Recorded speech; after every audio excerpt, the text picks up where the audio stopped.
नमस्कार मित्रांनो, आज आपण पाहणार आहोत की 2 एकरचा प्लॉट आहे आणि त्याच्यामध्ये आंतरपीक घेतलेला आहे कांदा.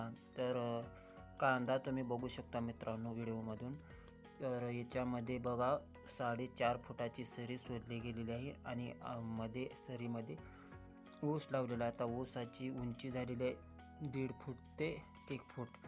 तर आपण पाहू शकतो मित्रांनो. तर आपल्याला व्हिडिओ जरी आवडला तर लाईक आणि सबस्क्राईब करा. तर चला पुढे मित्रांनो तुम्हाला दाखवतो मी. ऊसामध्ये तण झालेलं आहे भरपूर प्रमाणामध्ये. तर आता सध्या खुरपणी करून घेणे हे खूप मोठे गरजेचे आहे.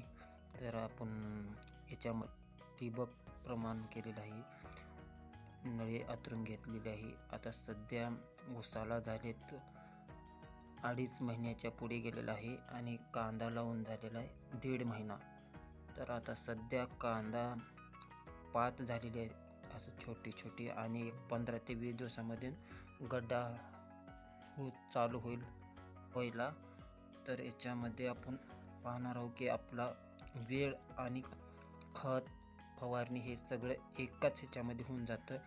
आणि आंतरपीक घेतल्याने आपला फायदा का होतो, जे आपण ऊसाला खत टाकणार आहोत तेच खत आपण कांद्याला यूज होतो, म्हणजे वेळ पण वाचतो, खर्च पण कमी होतो.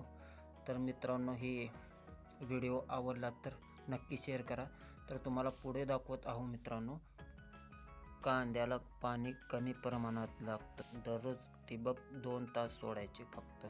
आणि ऊसाला जास्ती लागतं. पण काय होतं, ऊस जास्ती पाण्यात पण चालतो, पण कांदा जरी जास्त पाणी झालं तर कांदा खराब व्हायला चालू होतो, म्हणजे थोडक्यात नासायला चालू होतो. तर त्याची पण आपण काळजी घ्यायला पाहिजे मित्रांनो.